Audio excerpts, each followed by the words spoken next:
Friday in the house. Let's freaking go. It's Friday.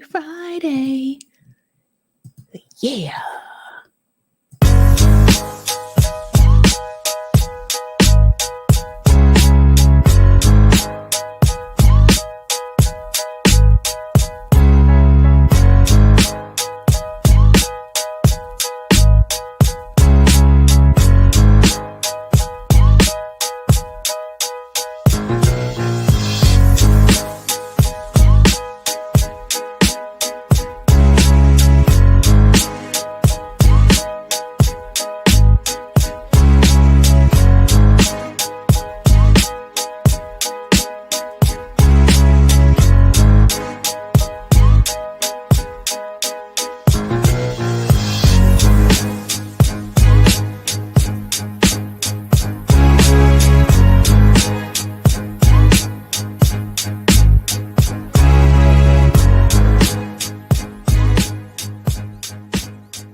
I'm your host, sabrinasalvati.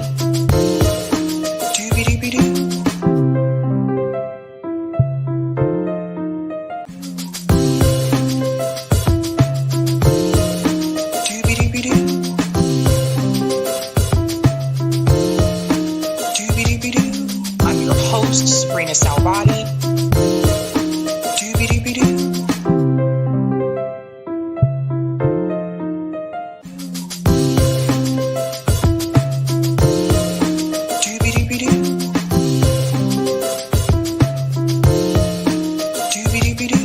I'm your host, sabrinasalvati. All right. What is up, folks? It is Friday. I'm so excited for the weekend. Welcome to Sabs podcast. I'm your host, Sabrina Salvati. If you're new, I want to let you know that Sabs podcast is a part of Revolutionary Blackout Network. You can catch me there on Thursdays for the Sabby and JB show, and you can catch me here on Tuesday, Thursday, Friday, and every other Sunday. Shout out to everyone watching on YouTube, Rockfin, Twitter, and Rumble. And what is up, fam? Are you guys excited for the weekend? I'm excited for the weekend. Got something pretty cool planned tomorrow. So I'm pretty pumped about that. Let's go ahead and give shout out to people in the chat. Shout out to New York Varsity says, allow me to be the first to say, shooby dooby doo, let's go. Let's do it, fam. What's up, Jackie says, you should check out Dr. Phil's coverage of the protests. Oh boy, I can only imagine. What is he saying? These kids need to pull themselves up by the bootstraps. Shout out to Aspen Fallen. Every time I see that UN lady's face, I always hear in my head, black faces in high places. Ugh. Yeah. But guys, we have two of the stories tonight are good news. So, and referencing her too. So hold on for that. Shout out to David says, Sabby, number one in my rules for politicians, they all need to have regular jobs.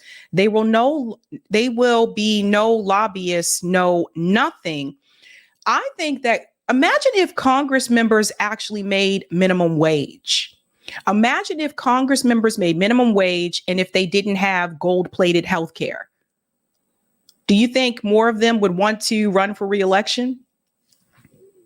Imagine if they didn't get those perks. Shout out to Nick says 100K soon. We will see, Nick. We will see. Knocking on wood. I don't want to jinx myself there. Shout out to Phil says, does Vivek have a monkey paw? You guys are already coming with jokes. Shout out to Toos again says, what up, Sabsters? Greetings, Bernie says, Dana Bash stole the black people story. Yeah, I know. She's a trip, isn't she? She is a trip. Shout out to Lawrence who says, when wilt thou save the people? Oh God of mercy, when? I don't know. Greetings, Brown Bunny. She is our host, Sabrina, mother of the house, Salvati. That's interesting. Mother. I'm not a mother, but yeah, what are you trying to tell me, Brown Bunny? Shout out to CBC says, happy Friday, Sabby Sabs. What's going on? Than? TGIF. Yep. Thank goodness it's Friday. Shout out to Notori says celebration and dance. Shout out to Layers of Snark says, hey, everyone. I have not seen this yet. Y'all see that Israeli ambassador throw a tantrum and tear up the UN charter and then storm out. God, that was hilarious. I haven't seen that video. Maybe I can look for it. Maybe Eric, maybe you can look for it on Twitter and see if they have it. I haven't seen it. Shout out to Hannah G says Hillary looks funny. That picture is kind of funny. Greetings Transmission says another dose of truth on a Friday night. No, sorry. Saturday morning, now in a very warm Scotland. Oh, so it's already warm there. It warmed up a little bit here. Now it's a little chilly, but we'll see. Greetings Daniel says two cringe faces, Dillery and Hump. Dillery and Hump. You guys are funny.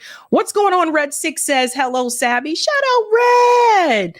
Greetings, Cloudness says, happy Friday, everyone. So Vivek says, ain't no racism in America. And Anne blasted him to his face and he didn't have any smoke for her, but another pig shoots a black soldier in his home. No justice, no peace.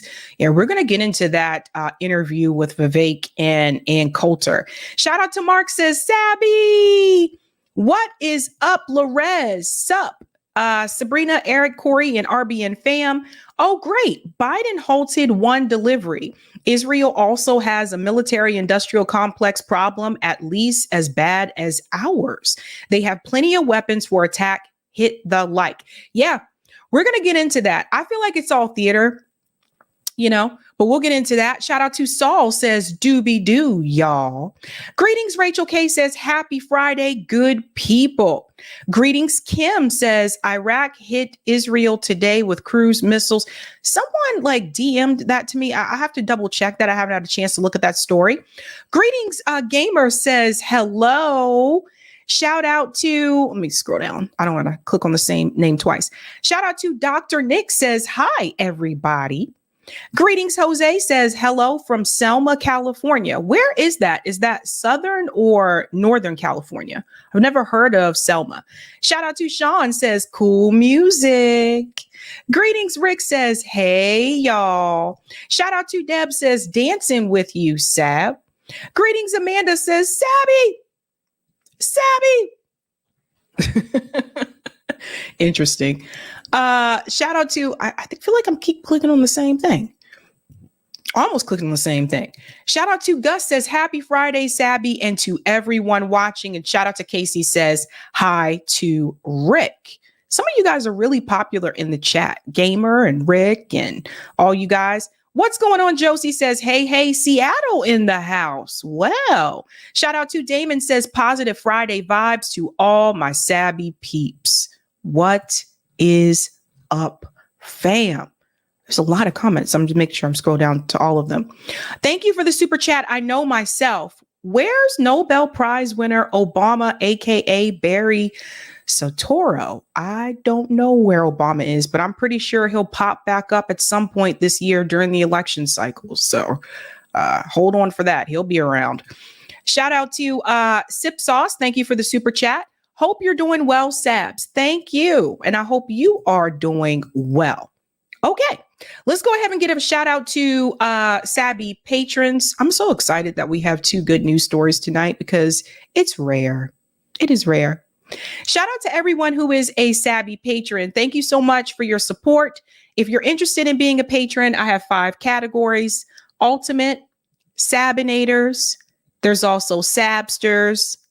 Sabbies are in the house as well. And of course, members. All of their names are listed here. And you can also see their names scrolling across the bottom of the screen there on the ticker. Thank you guys so much. Appreciate you, fam. Appreciate you, fam. Okay.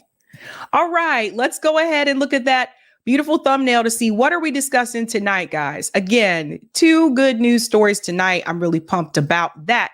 Tonight, ladies and gentlemen, we are discussing Vivek Ramaswamy caves to Ann Coulter. First of all, I was shocked that there was an interview with Ann Coulter. I haven't seen her do interviews in a while, but I always call her like an actress. I feel like Ann Coulter's whole like persona is an act. I don't feel like it's a real thing. I'm just real. I feel like she's acting. But we're going to get into that interview with him and her, which has caused quite a stir on social media. We're also going to discuss Hillary Clinton gaslights protesters. Yeah. So Hillary is, doing what she does best, trying to run cover for Joe Biden, of course, as she does. Got it when you want it. Okay. Thank you so much, Eric. Eric said he found that video. You can put it next to the conversation. Hold on, let me go on. 1 second, guys. State Department, Senator Coons. Oh, you can put it after. Put it after the link that says UN General Assembly vote. Yeah, you can put it after that one and I'll get to it. Thanks. Sorry, guys. Housekeeping item. Hillary Clinton interview on Morning Joe, gaslighting protesters. Oh, my God. Very cringe. A lot of people are calling her out for this appearance, of course. We're also going to discuss Biden halts weapons. Does he really? And also, what is this really about? I feel like this is more theater than anything, just keeping it real. We're also going to discuss UN ambassador canceled. And you can see the big red sign there in front of her, canceled. I told you we got some good news coming in tonight. And she cannot be upset about that. How does she expect people to feel, right? She's the one that raises her hand, right? She has blood on her hands. So we're going to go ahead and actually get started with the story about the UN ambassador being canceled. So as you guys know, there have been protests ever since October 7th. And, the students have been very vocal about, the U.S. government supporting Israel. They've been very vocal about that. They're not backing down. A lot of these students are still at the encampments on campus, even though they've been threatened with the police presence. They have not backed down from that. They have also not backed down from uninviting speakers for commencement. So some of these commencements actually will start tomorrow. And I want to give a shout out to Xavier University. Funny little note here.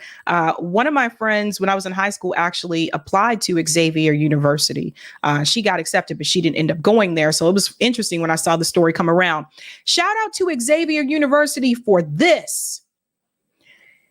Xavier University cancels UN ambassador's commencement speech after student outcry.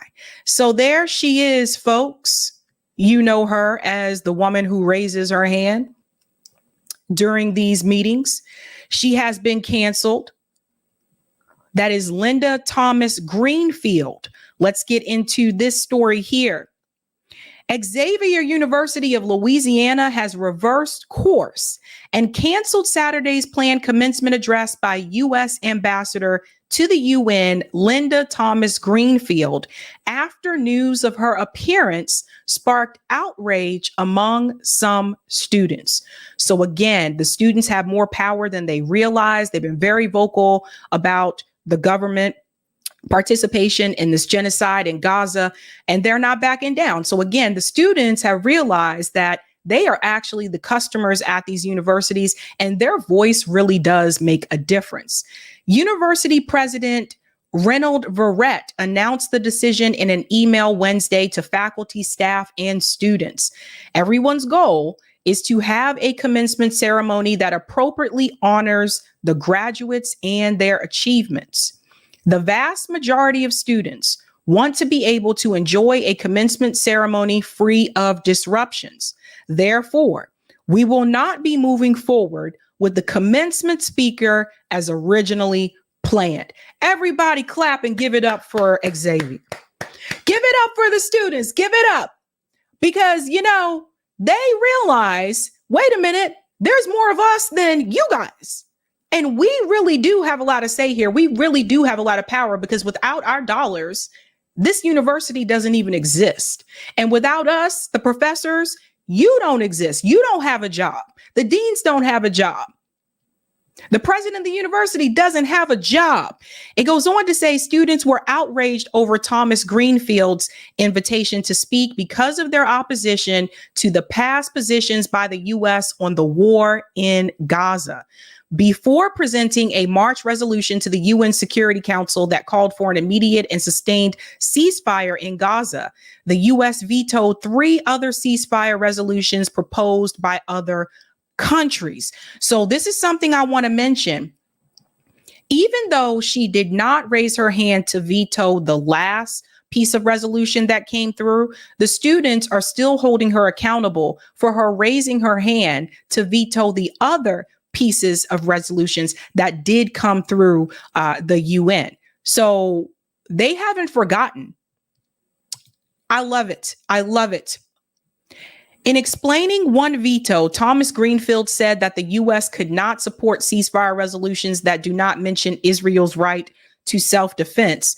In explaining another, she said the U.S. could not support a ceasefire until Hamas freed hostages it took during its October 7th attack on Israel. So, yeah, I mean, she's given different reasons, every time. But the students aren't stupid. They're paying attention to what's going on. And then if you think about these things as well, you'll also notice that we have a current ceasefire on the table now, resolution that Hamas actually agreed to. There was another one prior to that they also agreed to. So she's just been coming up with different excuses. Again, she is the face that people remember raising their hand. She also has an alternate. There's another guy that sits in her position. He's raised his hand as well. But she's the face that people remember because she's done it the most. And I want to show you that the students have actually protested against her before. And I want to bring up this clip here.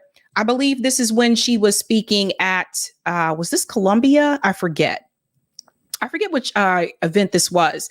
But Sarah Wilkinson shared this, and she said, after UN Ambassador Linda Thomas Greenfield took the stage, the event was shut down as the audience began chanting "Free Palestine." So students have been heavily critical against her, as they should. Delighted to be part of you and joining this. Regulations and the conduct of the university. We will ask delegates to now please escort you out. You are interrupting an academic event, and this is in contrast to the university regulations about time, place, and manner. You are now going to be escorted. Okay. Okay.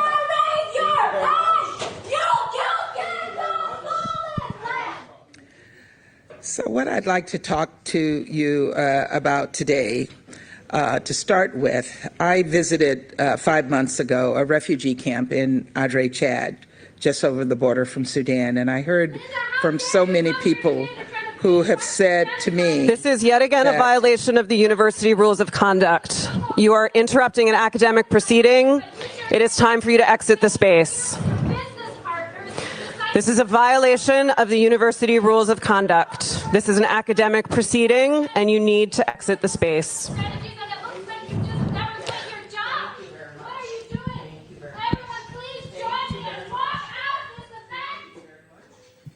And I want to remind everyone, she was appointed, if I remember correctly, I believe she was appointed by Biden. I have to go back and check, but I think she was. And actually, I think LPA already pointed it out. Blackface is being used as the face of imperialism and genocide by Dems. Surprise, surprise. Every time. Who were the people raising their hand to say no, right? You also have the general, I forget his name, Lloyd Austin, I believe his name. You have the general also that's in front, making these statements every time.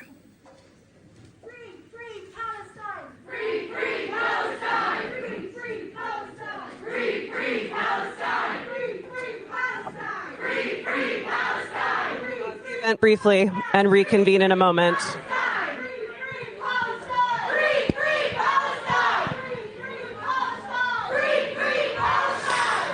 We embrace freedom of expression at Columbia University. This is a violation of the university rules of conduct, as it's a disruption of an academic proceeding. Thank you for making your way out of the event space.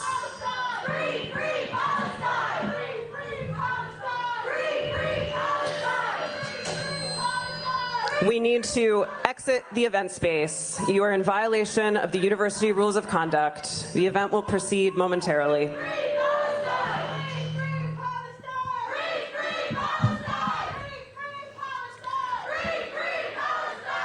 You need to exit the event space. You are in violation of the university rules of conduct.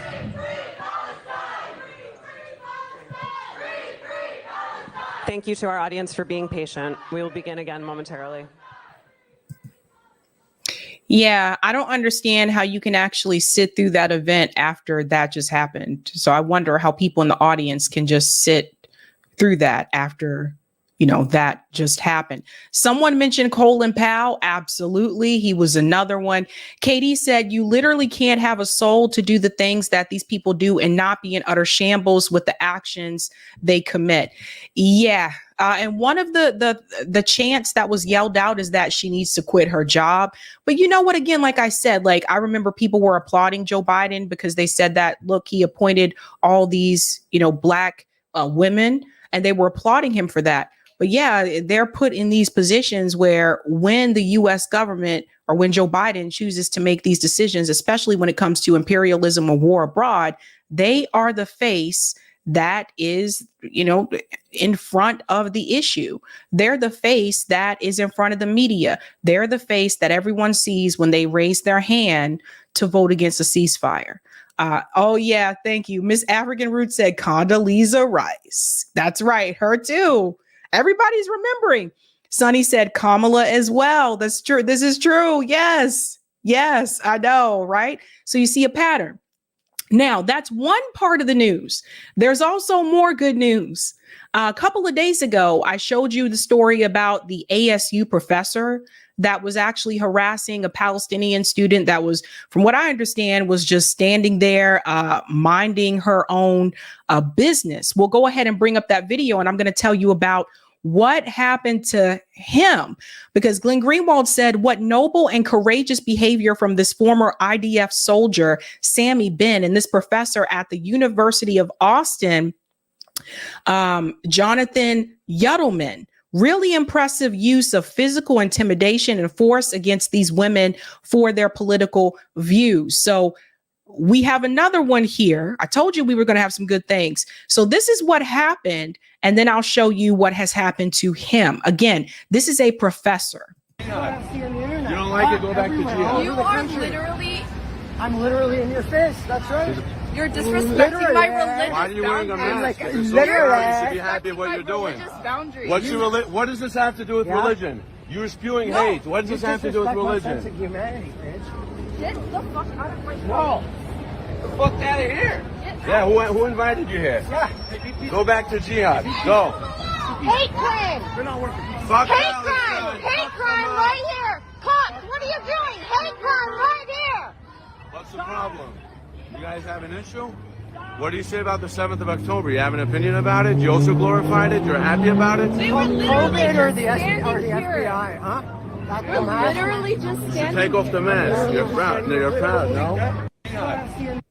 Yeah, so that is what happened. That video actually went viral on social media, I'm sure, as you could imagine there. Well, now something has happened to that professor, and I think you guys will be very happy to hear this news. Again, another one canceled. Another one. Update.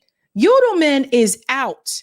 Per ASU President Michael Crow, he is no longer permitted to be on campus and will never teach here again. ASU had said on Monday that he was on leave pending an investigation. And I'll go ahead and pull this up here. ASU postdoctoral researcher resigned prior to incident in viral video. ASU President Michael Crow provides statement that Jonathan Udelman will not be permitted to teach or enter campus after intimidating two people at a pro-Israel rally. And I got to say this, folks. First of all, the fact that that guy was a professor and he was behaving that way towards a student, that is a problem. You know, students should be able to feel comfortable around a faculty. They should feel like they can trust faculty members. They should not feel intimidated by them, and they should never feel threatened, and they should never feel like their very existence or their identity or their religion is threatened by a professor. When he decided to do this, he was basically letting everybody know how he felt about this particular issue, but also how he felt about Muslim people. The way that he came towards the student was 100% inappropriate and wrong and very problematic. And that makes you wonder, has he done this to other students before in the past? And maybe they were silent about it because they were afraid. Imagine if it was an international student that it happened to. Maybe they're afraid to report to administration because a lot of times administration does not do anything, especially if it's a faculty member that has tenure. Maybe they're afraid to do that because they don't want to have their student visa revoked, and sent back to their country. So these things do happen. Having worked in higher ed, I've seen these things happen where those international students are afraid to go to administration because they're going to send me back home. I've heard this a number of times. Or, maybe he has intimidated other students and they just didn't say anything because they were just scared. Like they didn't want to be removed from the university. A lot of times, the administration, they back faculty, not the students. So he's gone. So two cancellations. Can I get a hell yeah? Can I get a hell yeah? I told you we were starting off with good news tonight. This is how it should be. Now, of course, this is now putting pressure back on Morehouse because Morehouse students also have been very vocal about the fact that they do not want commencement speakers that are supporting the genocide in Gaza. And their speaker is supposed to be President Joe Biden. Now, those students actually spoke out about this in a meeting. They demand the Morehouse president rescind Biden's invite to speak at Morehouse graduation ceremony. And of course, he didn't want to do that because he's in bed with the Democratic Party. You don't know what kind of deals they may have made with him. So listen to this, just a reminder. Right now, I'm being told that we need to use our platform as Morehouse men. Why are we using it to support someone who hasn't been supporting Palestine and Gaza and things like that? How are we being global cosmopolitan citizens? What precedent does that set for freshmen? There's a possibility of a genocide happening, and we're seeing our government continually sending more and more weapons, 2,000-pound bombs that are being dropped on whole neighborhoods, schools being destroyed, hospitals being destroyed. You condemn what's happening, man. Children is dying. Innocent people being blown up, and you can see the videos, and you can't deny the videos. And we don't condemn that. We say, well, the world might not see it as, oh, we complicit. We see it as we complicit. We the students telling you, we see it as that's being complicit. Do y'all see that as complicit? Yes, sir. That's complicit. That's complicit in genocide. Do you think it's a genocide or not? Let me just ask a question everybody wants to hear. Do you think it's a genocide, or do you not think it's a genocide what's happening in Gaza? Simple yes or no. That's all I want. Yes or no. Is it a genocide or not? Of your personal, professional opinion, as an educator, as a man of this country, what do you think? Are the people of Gaza being genocided, or are they not? I'm not going to answer that question. So you heard that, right? He said he was not going to answer that question, right? Because he's in bed with the Democratic Party. You see how this works? He'd already made this promise to Joe Biden that he could come there. Danny said Pharrell's hat. Yeah, I know. I thought about that when I saw the video too. But students at Morehouse are still protesting against this, by the way. In fact, Sydney Sims actually posted this on Twitter. She said, I'm at Morehouse this morning where students rallying for Gaza and calling on AUC presidents and leaders to publicly condemn President Joe Biden imminent arrival to speak at Morehouse's graduation. Now, she posted this. That was May 8th. I believe he's supposed to speak there tomorrow. What do we want? Justice. When do we want it? Now. What do we want? Justice. When do we want it? Now. What do we want? Justice. When do we want it? Now. What do we want? Justice. When do we want it? Now. The occupation shut it down. The occupation shut it down. The occupation shut it down. The occupation shut it down. The occupation. What do we want? So, you know, I don't think that President Biden, number one, was expecting the backlash that he has received that has happened from all the protesters after October 7th. It was very clear that the Biden administration had admitted, actually in a leaked conversation, that they did not expect this type of response. So they didn't know how to respond to it. So there's that. But I also don't think that he was expecting HBCU students to also protest against this, because there's this idea that, well, Black people are going to support the Democratic Party regardless. That is no longer the case. And I think it's a great thing to see. I love to see these students standing up. And I think we're getting some wins here and there. Obviously, it's not enough, but it is showing you that the students' voices are being heard, and they do realize that they have power, especially when they come together as a collective group. It's happening all across the country, not just in the United States. There's students protesting in the UK. There's students protesting in Japan, Amsterdam, Germany. It's all across the world. And I think, you know, we really are at a time, particularly where I look back on the George Floyd protests, and we've talked about this before, how like at the end of it, it was just kind of like, okay, the demand was to defund the police, but Biden chose to give the police more money. But part of the problem was at the end of those protests, as you may remember, after Trump lost, a lot of the protesters went back home. And I know some of you're watching, you're in the DC area. I think DC had one of the largest George Floyd protests. A lot of people in DC, Chuck Modi was on the ground covering these protests. He was like, a lot of these people just went back home, like after, you know, Trump won, right? So remember, that was an election year. And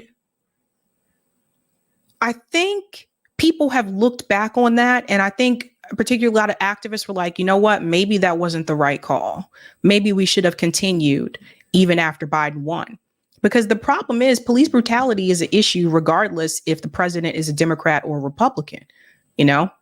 So I have to remind you, BLM started under Barack Obama's presidency, not under Donald Trump's presidency. So that's just something to remember.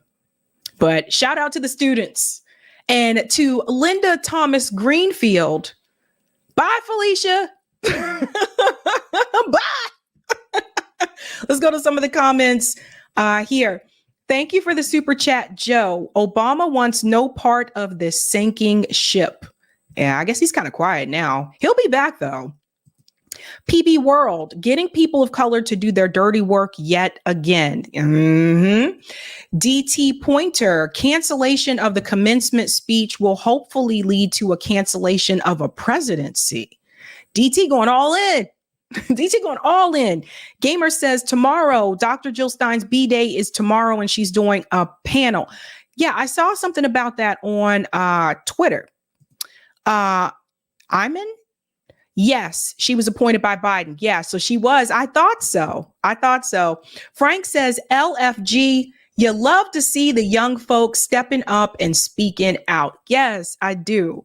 And thank you for the super chat, Hi Young. I would have never thought he would be a professor. Good riddance, he's gone. Yeah, that type of behavior is completely unacceptable. And also what he didn't think about when he was, you know, on camera there as well is like, you know, you're now removed from that university. So if you want to continue as, you know, a postdoc faculty, you now have to apply to another university. And I don't know what his area of expertise was at that university, but let's say he was in engineering and let's say he was in mechanical engineering department or something like that. He would have to look for another postdoc opportunity in mechanical engineering. And then it depends, even within that field, there are other categories that are part of mechanical engineering. So it's not as easy as you think to just go get another postdoc appointment. Yeah. What's that, Carrie? Carrie said he's in poli-sci. Oh, good luck. I don't see a lot of people handing out poli-sci postdocs. A lot of them for math and science. Are more for STEM. Like, I don't see a lot of poli-sci postdocs being handed out. So I don't know. Good luck with that, honey. Good luck with that.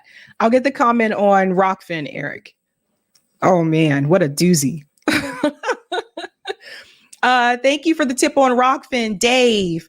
Thanks, Sabs and Eric, for the coverage. You are welcome. All right. If you have not had a chance to do so, go ahead and smash that like button, guys. If you're new, don't forget to like, sub, and share. And we are moving on to the next story. So you are probably not surprised, but yes, Hillary Clinton was interviewed recently on Morning Joe. She actually is criticizing the protesters. And not only that, but smearing them and also questioning their level of intelligence. Very interesting, huh?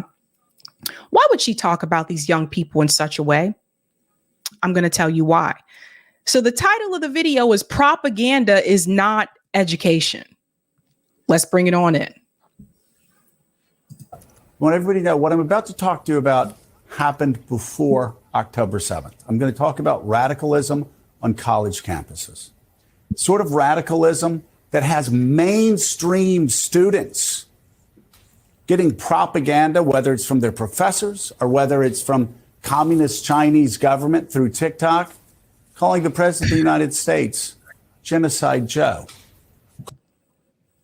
So where he's already messing up with this conversation is that he says, I want to talk about what happened before October 7th. But in doing so, he doesn't tell you what happened before October 7th with the Palestinian people. So you see what he does there? He doesn't tell you about what has happened in reference to this conflict before October 7th. He is accusing the colleges, the professors, China, of course, of propaganda.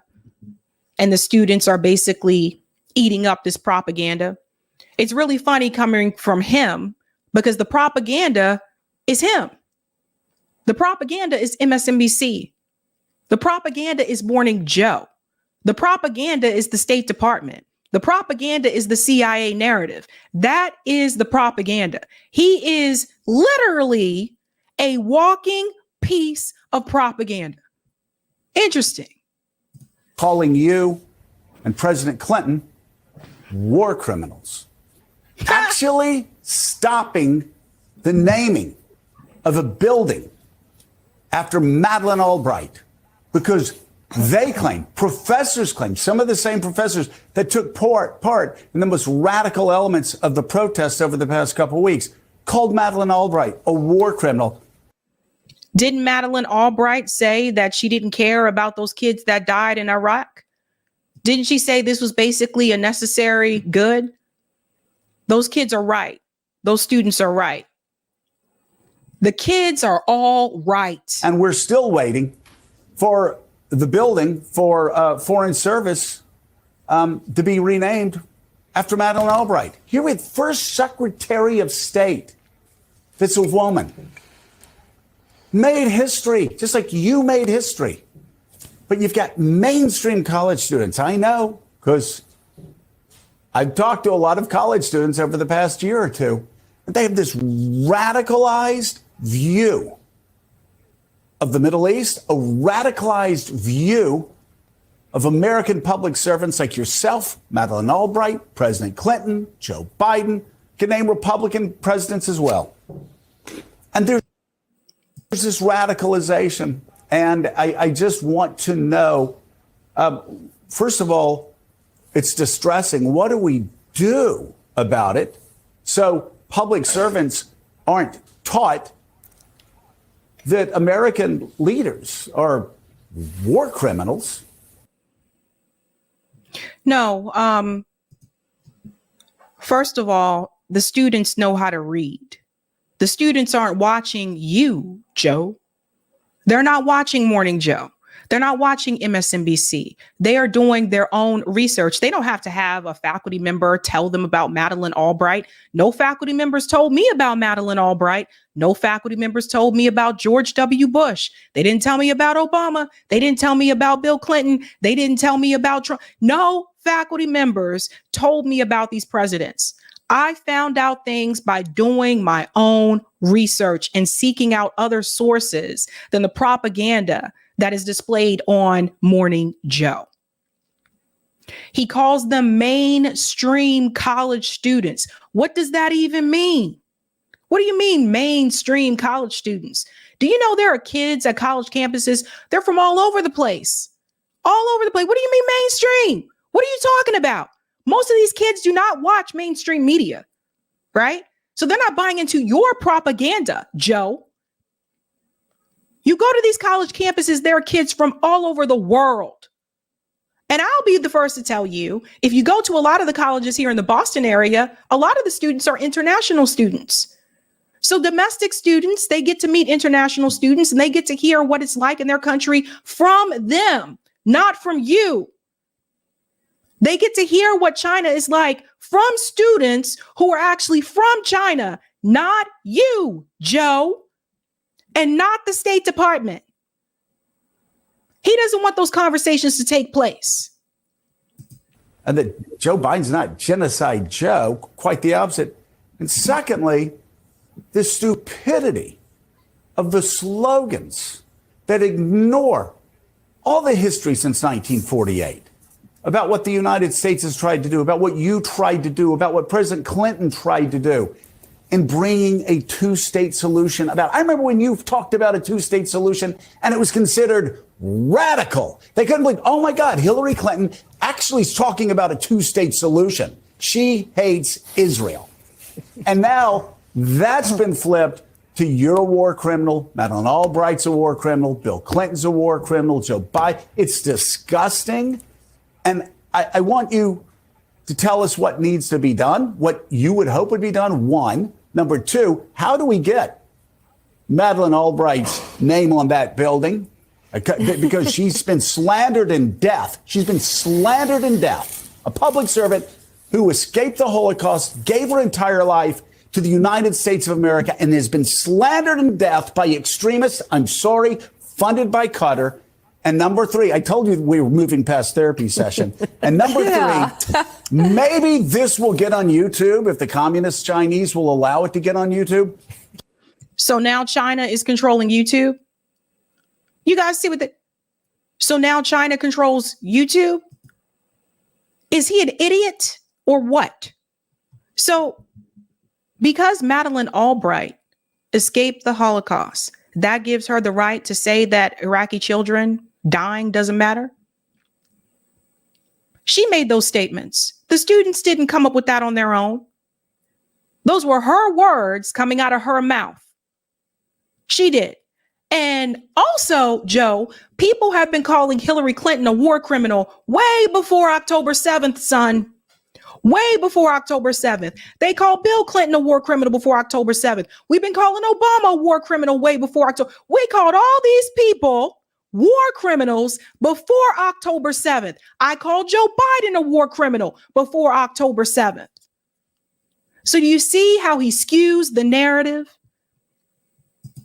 The students are the problem, he says. Please tell any students watching what President Clinton and you put together in 2000 in the Oslo Accords. You gave the Palestinians a pathway to peace, and they were scared to take it because they knew they would be slaughtered by Hamas. Wrong.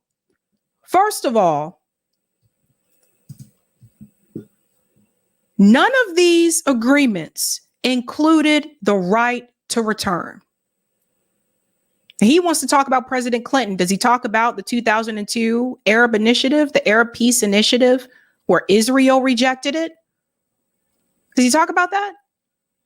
Israel never wanted a two-state solution as long as I can remember.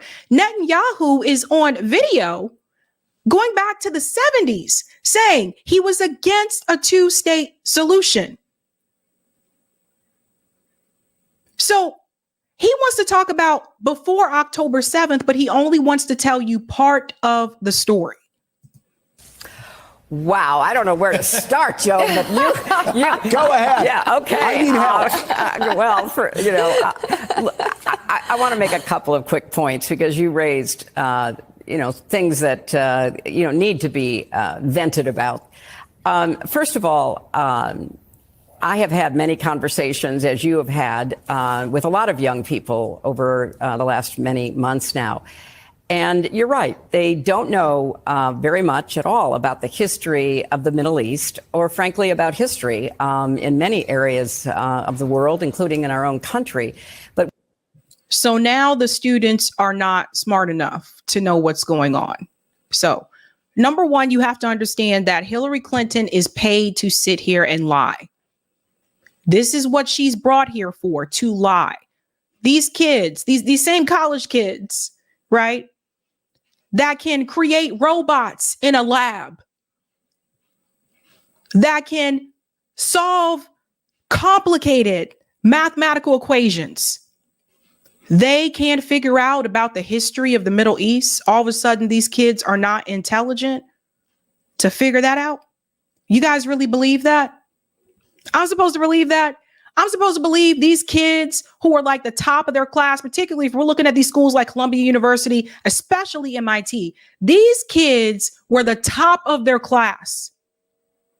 I can tell you from experience with MIT, look, not everybody gets into MIT. Most people don't.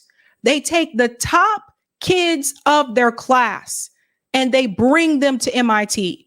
The Harvard students, these are the top students of their class. But we're supposed to believe they're not intelligent enough to do their own research and learn about the history of the Middle East. with respect to the Middle East, they don't know that under the bringing together of the Israelis and the Palestinians by my husband, the then Israeli Prime Minister Ehud Barak, the then head of the Palestinian Liberation Organization, then the Palestinian Authority, Yasser Arafat. An offer was made to the Palestinians for a state on 96% of the existing territory occupied by the Palestinians, with 4% of Israel to be given to reach 100% of the amount of territory that was hoped for. And let's say that that is actually true, which from what I've read, that's not completely true, which is why she's saying and a lot, right? But let's say that is true. What the hell? Why the hell would that excuse Israel from committing a genocide of the Palestinian people in Gaza? So because they rejected an agreement that gives Israel the authority to kill an entire population of people, an entire ethnic group. So someone make this make sense to me. Let me ask you a question. If you applied for a job and you were offered that job, but you decided, you know what, I'm not going to take the job because maybe the pay is not enough, the benefits don't work out for you, for whatever reason, you decided not to take that job. Does that give other employers the right to prevent you from getting any other job? What Hillary Clinton is saying here makes absolutely no sense. She is here to defend Israel because she receives a lot of money from the Israeli lobby. Hillary Clinton has received over $2 million from the Israeli lobby. So you have to understand she is paid to sit here and repeat these lies. And also, why isn't Bill Clinton on this show having this conversation since he was president at that point in time? Why is Hillary Clinton on here speaking for her damn husband? Somebody let me know. This offer was made, and if Yasser Arafat had accepted it, there would have been a Palestinian state now for about 24 years. It's one of the great tragedies of history that he was unable to say yes. My husband has a book coming out later this year, Joe, in which he talks about how Arafat kept saying he intended to agree, he wanted to agree, but he was, as you rightly point out, pretty sure he'd be killed. So there's a book coming out. Of course, there's always a book coming out. So Bill Clinton has a book coming out later this year. How convenient, where he discusses this. Because, Sadat was killed by extremists when he made peace with Israel. Our dear, dear friend, Yitzhak Rabin, was killed by a radical Israeli when he was pursuing the two-state solution. So this is a very important piece of history to understand if you're going to take any kind of position with respect to what's going on right now. And there's much more that we could go into, as you say, since 1948, but I mean, you could literally go back thousands of years. The important point I want to emphasize, though, is propaganda is not education. Propaganda, on whether it's TikTok or in the classroom, is actually the opposite of education. So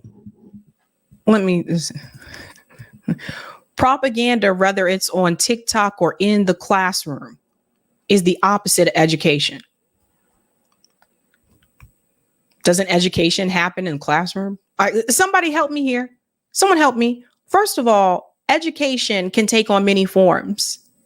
Some of you receive education. You become educated just by watching certain YouTube videos. How many of you watch like cooking videos on YouTube? You're looking for a recipe. I do that all the time. You're looking for a recipe and I'm like, oh, let's just see chicken breast recipes. Da, da, da. How many of you use YouTube for recipes? Isn't that education? Aren't you learning how to do something by watching that video? How many? Education, Hillary Clinton, you don't get to be the gatekeeper of what is education. There's different ways that people can learn, and people do learn different ways. Some people are more visual, some people auditory, but there are different ways that you can learn. I actually had students tell me that everything that they learned in the last program that I was advisor over, everything that they learned in that program, they said, no offense, Sabrina, but I could have learned all this online. I mean, I can't be mad at them. It's true. GM said languages. Exactly. Like there's so many different things that you can use for education. But here's Hillary Clinton trying to be the gatekeeper of what actually qualifies as education. Anybody who is teaching in a university or anyone who is putting content on social media should be held responsible for what they include and what they exclude.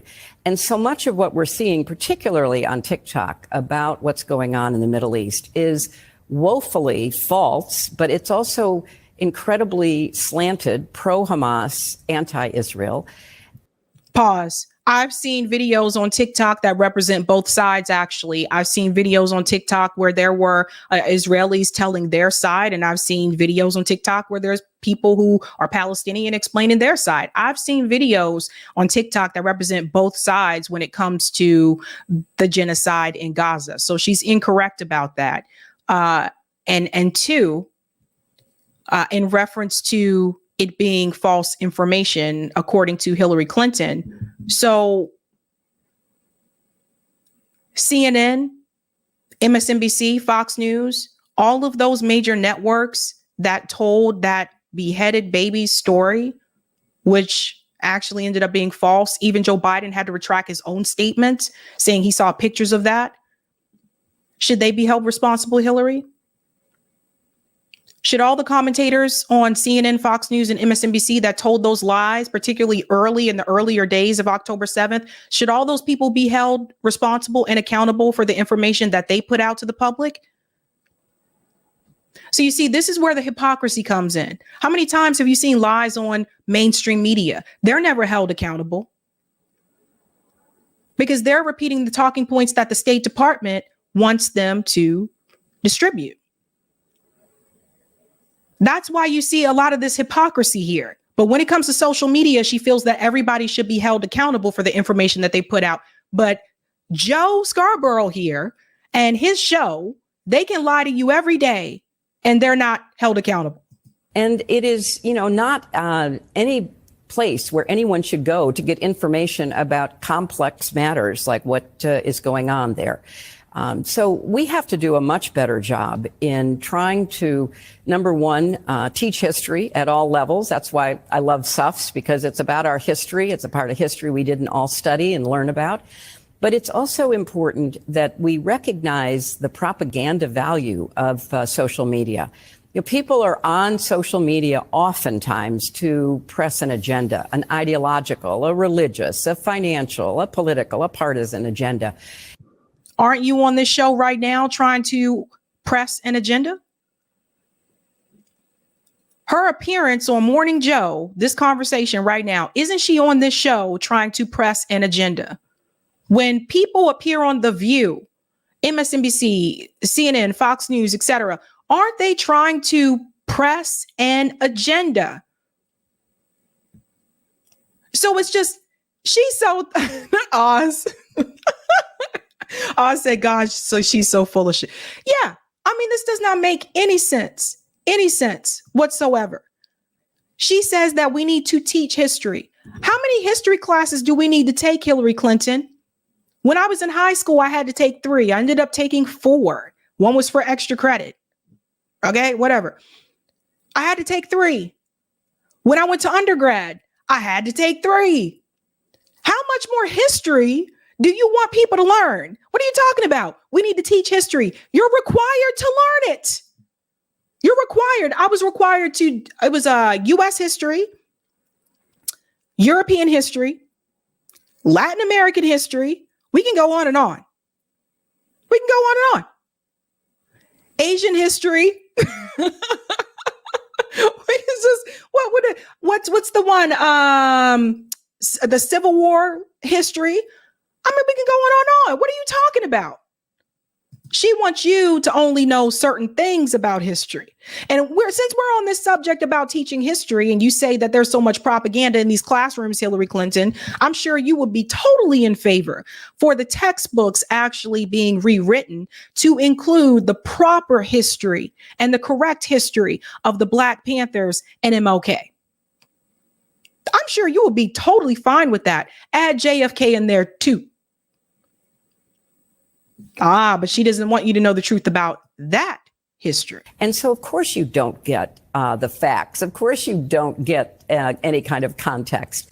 And we have to do a better job ourselves. And we certainly have to do a better job with young people in trying to help them understand how to filter and interpret the information they're giving. And I think we also need to do a better job in our classrooms, particularly at the college and university level, not to fall into, easy absolutes. You're either this or you're that. You're for, you're against. Life is too complicated. History certainly is.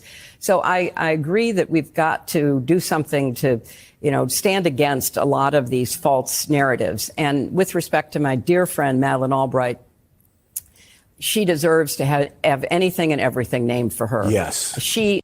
No, she doesn't. Madeleine Albright, yes, was a warmonger. She does not deserve to have any building named after her. Period. But that's her dear friend. I guess war criminals they hang out together. That makes sense that would be your friend, Hillary. Why is Hillary Clinton speaking about the students this way? And I want to tell you why. You know why? Because you have to remember, Hillary Clinton struggled with young voters. Hillary Clinton lost the young voting bloc to Barack Obama when she ran for president in 2008. Hillary Clinton was not able to capture the youth vote when she was running in the Democrat primary against Bernie Sanders in 2016. You see, Hillary Clinton has constantly struggled with young voters. That is why she has such vitriol, towards the young people. This is why she's so quick to say they don't know what they're talking about. They're not educated enough. They've been fed propaganda. And then she wonders why they don't support her. You were never able to appeal to certain demographics, Hillary Clinton. You struggled to capture the youth vote because you weren't listening to them when they told you the things that they needed and the demands that they were making. Bernie Sanders did listen to what they wanted. You, however, did not. You wanted to listen to Wall Street. You wanted to listen to Goldman Sachs. You wanted to hang out with Madeleine Albright with her crazy ass. That's what you wanted to do. You struggled with the working class in this country, particularly those that lived in the Rust Belt, who you chose to ignore because you felt like they weren't important enough, even after your husband knew that they were important. And he did reach out, particularly to that group. And that's how he was able to win the Rust Belt. And you were not. So why is Joe Scarborough taking advice from a loser? Why are you taking advice from Hillary Clinton about young voters, someone who struggled with young voters? Why are you listening to her? It makes no sense. Lived the 20th century. She fled first from the Nazis, and then after returning to what was Czechoslovakia with her family, she had to flee the Soviet communists. She exemplifies what freedom means. She demonstrates what a great refuge America has been for people seeking freedom. And heaven forbid, if we don't protect this democracy, this Constitution, our values, our institutions against false narratives, against demagogic wannabe authoritarian leaders, shame on us. But let's not forget people who helped us get to where we are and where I hope we will always be here in this country. And Madeleine Albright was certainly one of those whom I admire greatly. Yeah, war criminals admire each other. Of course, she admires Madeleine Albright. Yeah, she has totally struggled with young people, you guys. Totally struggled with young people. And I want you to hear, since she says that, they don't know what they're talking about. I want you to hear from a student that obviously did know what he was talking about at the University of Chicago. Check this out. JB and I covered this a little bit yesterday, but I want you to hear from these so-called propagandized students that Hillary Clinton is referring to. And you tell me if it sounds like they don't know what they're talking about. And these protesters have been holding the line now for 2 hours. There's a bullhorn behind us, so it's very loud. Christopher was on the inside when it happened. Describe what happened in the quadrangle this morning. Yeah, it was horrific. They waited like cowards until every single student was asleep in their tent, basically. And then they stormed in, maybe 40 or 50 of them with riot gear screaming. They started throwing wood planks, throwing chairs, throwing absolutely everything in any direction to destroy the camp as fast as possible, to suppress this movement as fast as possible. And in fact, one of the chairs that they threw came within maybe 3 inches of hitting my girlfriend in the head. And they had just woken us up. So it was dark because it was before sunrise. You had a warning that they were coming, but they didn't for a while, and so everybody went to sleep. We had no warning.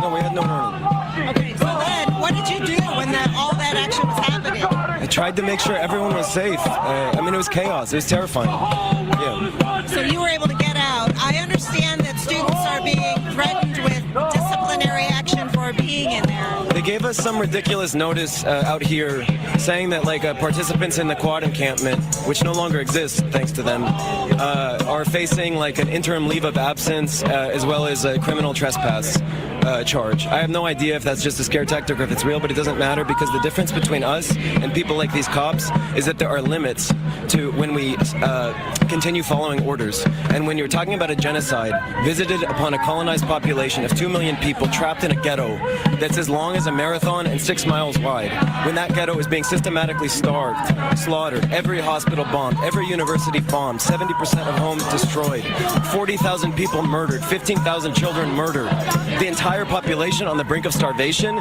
We say, and if our government and our academic institutions are complicit in this, there comes a point where we say we're not following orders, and it doesn't matter what you do to us, because there are principles and there are human lives that matter more than our careers and our futures, and that's what separates us from people like Paul Olivisatos, the coward president of this university, and these coward cops that come in terrorizing an encampment while people are sleeping. So does he sound like he doesn't know what he's talking about in reference to the history and what's happened to the Palestinian people? Doesn't sound like that to me. And I'm curious to see, would Hillary Clinton think that these Princeton faculty members don't know what they're talking about in reference to the history? We now have Princeton faculty members that have announced a 24-hour hunger strike, joining students who fasted for a week. So I'm curious to hear what Hillary Clinton will say about these Princeton faculty members. On Friday morning, May 3rd, 18 Princeton University students began a hunger strike. They are eating nothing and drinking water very sparingly. These students' blood pressure have dropped and their bodies have begun to consume their own tissue. The university has gone out of its way to make life difficult for these beleaguered, underslept, and already hungry student protesters. Our students have not been permitted the shelter of a makeshift tarp, even in this inclement weather. We support and applaud our students because they are displaying moral imagination and an ethical commitment to justice and equality. And this comes out of what they do as students. They read, they study, they learn and think about the world we live in, the world as it is, the world as it came to be, and how this world ought to be. And so this hunger strike is part of their life as students. We support them. So again, if you're just joining, this is Princeton faculty members joining the students in the hunger strike, right? So would Hillary Clinton say that these faculty members are uneducated and they just don't know what they're talking about? In response to the university's unwillingness to engage with the student demands in good faith, members of our faculty, along with Princeton students, staff, and the broader community, are committing to a solidarity fast. More than a dozen faculty will be abstaining from all food for 24 hours from 10 a.m. today until 10 a.m. Saturday, tomorrow. These faculty join others who have already fasted this week and others who have committed to fasting in the coming days.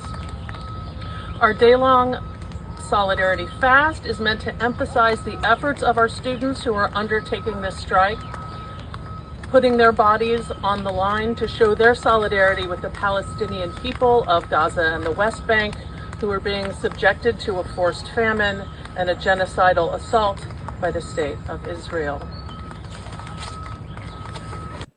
Yes, I just wanted to show a little bit of that there. So kudos to the Princeton faculty members that are decided to join those students in the hunger strike. Obviously, like, they don't have to do that. They can just go back to their, cushy homes and just be comfortable and not do that. But again, this is something that they're fighting for, and they know, what's really happening. So Hillary Clinton is the propagandist. Morning Joe is the propagandist. MSNBC, CNN, and Fox News, they are the propaganda. And the problem that they have particularly with younger people is that, number one, they're not really watching mainstream media the way that previous generations did before. And number two, they are less likely to buy the BS. They are more likely to do their own research. And that is what they have a problem with. They can cancel your TikTok. They can take away TikTok. They can take away all these different platforms. But that is not going to stop people from seeking out information. So you always have to remember that. Hillary's a clown. Let's go to the comments here. Shout out to Emily for becoming a Sabby member. Let's give Emily Sheety a big whoop whoop.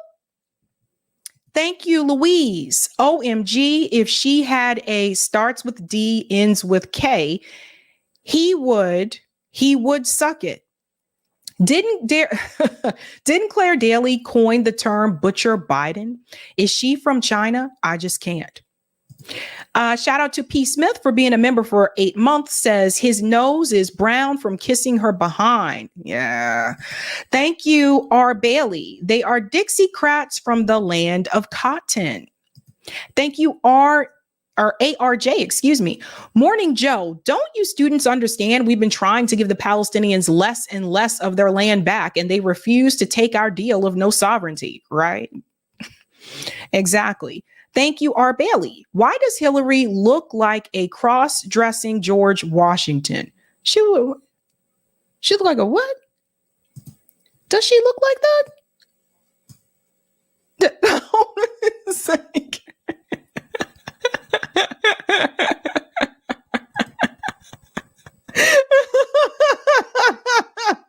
You're wrong for that one, R. Bailey. You're wrong for that one. Oh, man. Thank you, Emily, a professional warmonger and liar.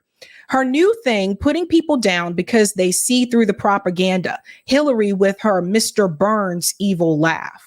Yeah. Thank you, Eric Gray. Meanwhile, these elites fail to understand why there is so much tinder for revolt in this country. Thank you, What in the World? They lost the plot already. They're panicking. Yes, they are. Thank you, Cobra. A person is only worth their word. The ruling class have no merit. The youth will not be brainwashed otherwise. Let's give a shout out to Miles Henderson, who just gifted 1 Sabby membership. So someone got that. Thank you, Miles. And thank you, Stop Sniffing Kids Joe. The boomers are the only people who listen to Hillary. Basically, Eric says young generation doesn't want to continue their parents' world domination plan. Hilleries are desperate now. I agree. Thank you, Emily. So proud of these students. I am too. Shout out to C Main. Thank you for the super sticker. And shout out to Cooper, who just gifted 5 Sabby memberships. Thank you so much. People giving out the gifts tonight. Let's go to the comment on Rockfin. All right. Thank you for the tip on Rockfin, JVB. Hillary loves being hated. Just an observation. You know, I think she kind of gets a kick out of it. Like I don't know. I could kind of see that, like her getting a kick out of just being hated. I don't know. All right, guys. If you haven't had a chance to do so, smash that like button. If you're new, don't forget to like, sub, and share. And we're going to move on to our next story. So journalists have been putting more and more pressure on the State Department when it comes to the genocide in Gaza. And I'm starting to notice that some of the State Department officials, particularly Matt Miller, is starting to become a little unraveled, a little flustered when he is, questioned about the U.S. involvement and what is the goal. I want to start with this clip, and we'll get to why this clip is important, because this is going to lead into the response from Joe Biden in reference to whether or not he wants to give Israel more weapons. So let's go ahead and start with Matt Miller's response here. He's getting very flustered by these questions. It is also true that a lot of the harm to civilians is because of the way Hamas decided to embed itself in the civilian population in the first place. That in no way changes the burden on the government of Israel. But respectfully, Matt, I mean, they're dead because the armed forces of Israel killed them. Going after Hamas fighters who are hiding behind civilians. That has been true since day one. It remains true today. Go ahead. So again, why haven't they killed Hamas? You see what I mean? Like, you see, he's starting to get, guys, you notice he's starting to become more flustered as time goes on. Yeah. You can only lie for so long before you crack. But just to follow up on his question, your answer makes it sound like it's an okay number for 40,000 people. Hold on. That is not at all a fair reading of what I said. I made quite clear that we have made quite clear for months and months and months that far too many Palestinians have been killed in this conflict. And we have engaged with the government of Israel to bring down the level of civilian death and convince them to take additional steps to reduce civilian harm. When we look at the operation in Rafah, it is a landscape like no other, both because of the way people are densely packed into such a small area, people from Gaza City, people from Khan Younis, and unlike with respect to an operation in Gaza City or Khan Younis, there's nowhere for them to evacuate to. And that is a critical difference when it comes to a Rafah operation that didn't exist for previous ones. So there's Notice how flustered he became when she said, well, you're basically, he interrupted her, but you're basically making it sound like that excuses Israel killing, over 40,000 people. And he tried to interrupt, but honestly, that does. Like what he said there, he was basically making an excuse for Israel's indiscriminate bombing, the genocide of the Palestinian people. He was making excuses for Israel. They've been making excuses for Israel. Matt was not happy. The Israeli army says that it has the munitions it needs for the Rafah operation and for any planned operations. Does that mean, do you think that is their way of saying we will go into Rafah? I will let them speak for themselves on those questions. She raised her hand again. She's like, wait a minute. I'm not done here yet. Now, why is this important?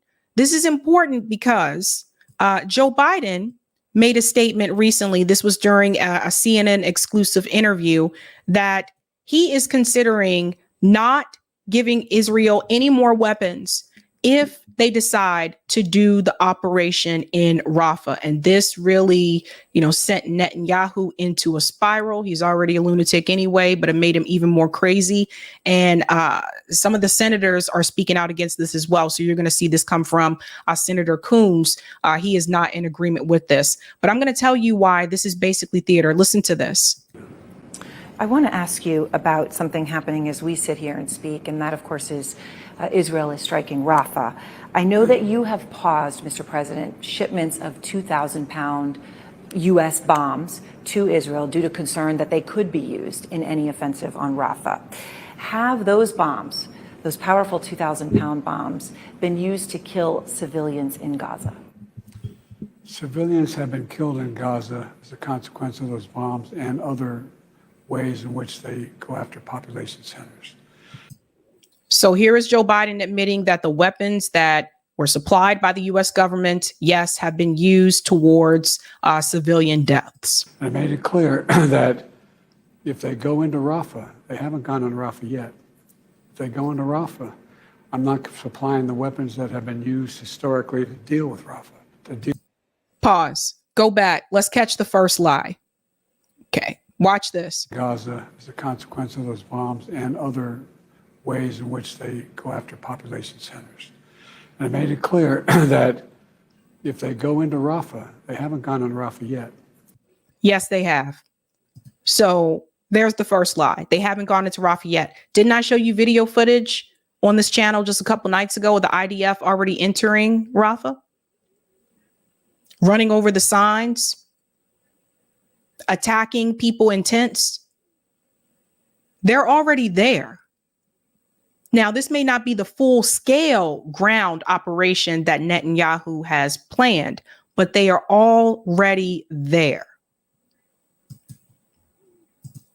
If they go into Rafah, I'm not supplying the weapons that have been used historically to deal with Rafah, to deal with the cities, to deal with that problem. We're going to continue to make sure Israel is secure in terms of Iron Dome and their ability to respond to attacks like came out of the Middle East recently. But it's just wrong. We're not going to supply the weapons and the artillery shells used that have been used. Artillery shells as well. Yeah, artillery shells. So this is what is causing the big stir. So he said that if they are can basically do this full scale operation in Rafah, he is not going to supply the weapons. But we'll get to it in a second. And I'll show you why this is all theater. Again, this is Joe Biden trying to win over some of that young voter support that he has obviously lost because of this particular situation. Just to understand what they're doing right now in Rafah. Is that not going into Rafah as you define it? No, they haven't gone into the population centers. What they did is right on the border, and it's causing problems with right now in terms of with Egypt, which I've worked very hard to make sure we have a relationship and help. But I've made it clear to Bibi and the War Cabinet, they're not going to get our support if, in fact, they go in these population centers. Okay, so let me show you why this is theater, right? Okay. So let me make sure I'm going to the right thing. Am I here? Yeah. Aaron Mate tweeted this. Yes, right after a Biden official quietly admitted that Israel already has all the U.S. weaponry it needs to invade Rafah. I will say this again. Yes, right after a Biden official quietly admitted that Israel already has all the U.S. weaponry it needs to invade Rafah. So do you see why this is theater? They already have the weapons. Yes, of course, they're going to ask for more, but they already have the weapons. So if he thinks that young voters are going to be fooled by this, he is sadly mistaken. Now, to that point, Netanyahu obviously offered a response to this. I want to make sure this is the one. Yeah, okay, I think. Offered a response to this. He is not happy about that. He is basically saying that if Israel stands alone, it stands alone. 80 years ago, in the Holocaust, the Jewish people were totally defenseless against those who sought our destruction. No nation came to our aid. Today, we again confront enemies bent on our destruction. I say to the leaders of the world, no amount of pressure, no decision by any international forum will stop Israel from defending itself. As the Prime Minister of Israel, the one and only Jewish state, I pledge here today from Jerusalem on this Holocaust Remembrance Day, if Israel is forced to stand alone, Israel will stand alone. Okay. Bye. Why are you continuing this conversation? Okay. Why are you still reaching out to our political officials? Why are you still trying to get weapons from the United States? If you want to stand alone, stand on your own. Why are you still reaching out? But we know we're not alone, because countless decent people around the world support our just cause. And I say to you, we will defeat our genocidal enemies. Never again is now. So Hamas is the genocidal enemy when Israel is actually the one committing the genocide. Everybody see how this works? It's like I said before, almost everything that they accuse Hamas of doing, you find out they're doing these things. And we actually have evidence to prove that they're doing it. They don't even have evidence. They didn't have evidence to prove about the essay, the assaults that happened, that they said happened on October 7th. They had no forensics evidence at all. None. That's why that piece by the New York Times, there was so much pressure to pull that piece because they had no evidence. But we really actually have evidence to show what Israel has done. And they take those claims and they apply all those claims on Hamas every time. So if you want to stand alone, stand alone. Stop contacting our politicians. Stop having these organizations like AIPAC still lobbying in Congress. Stand alone. You want to stand alone? Stand alone, BB. Stop accepting that $3.8 billion that you get from the U.S. government every year. You want to stand alone. You got universal health care. You got free colleges for everybody in Israel. Stand on your own. And I think a lot of people in this country will be totally fine with that, except for the politicians. So Chris Coons here, he's a complete sellout. I want to remind you, he voted against the $15 minimum wage. He's a senator from Delaware, the credit card state. Also, Joe Biden's state. Go figure. Him and Biden are tight. They defend and support the credit card companies. Let that sink in. He is speaking out against Joe Biden and in favor of Netanyahu. So listen to this. So what is it that we're saying with regards to Rafah? What I said to the Prime Minister was, you don't just have the right to defend the Israeli people against Hamas, you have the obligation. After October 7th, you have to restore a sense of security and deterrence against this terrorist organization that massacred more Jews, more civilians, 1,200 people of a wide range of backgrounds, in fact. Did they have an obligation before October 7th, Chris?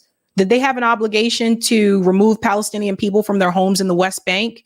Did they have an obligation to do that? Did they have an obligation to put the Palestinian people in Gaza, who are, a lot of them are refugees, to put them in Gaza in an open air prison? Did they have the obligation to do that?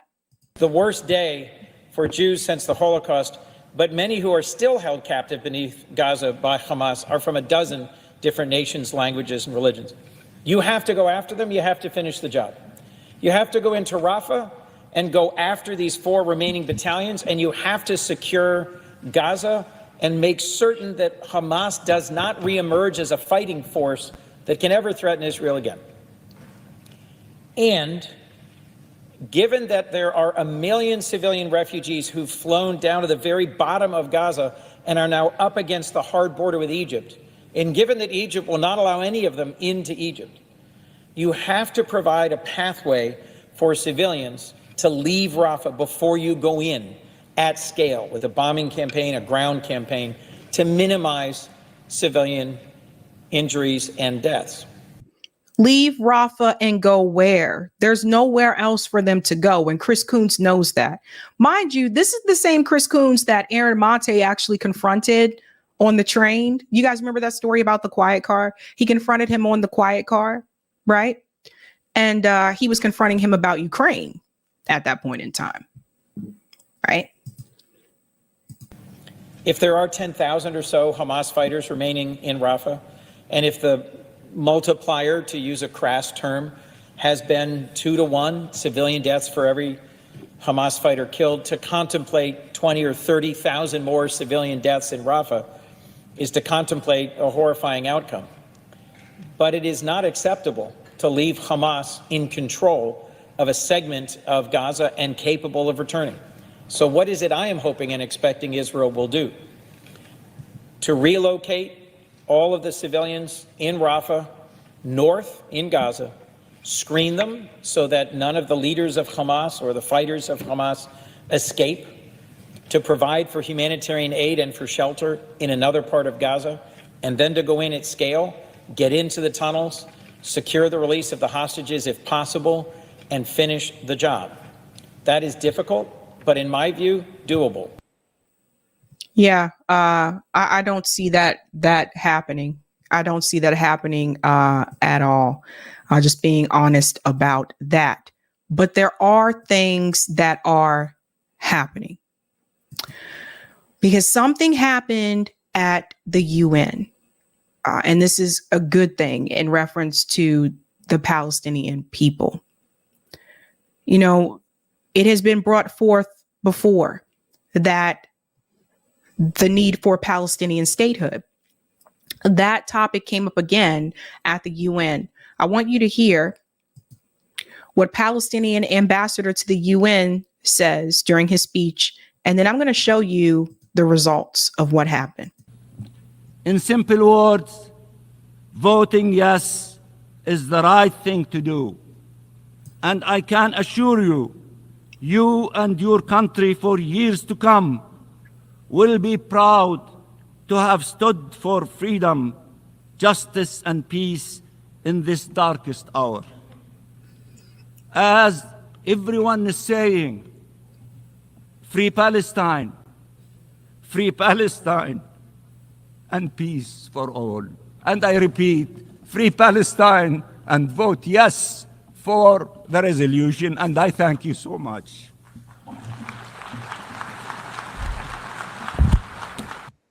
So, you know, great speech there. But of course, and thank you for this video here, Eric, Israel's UN ambassador obviously did not support that at all.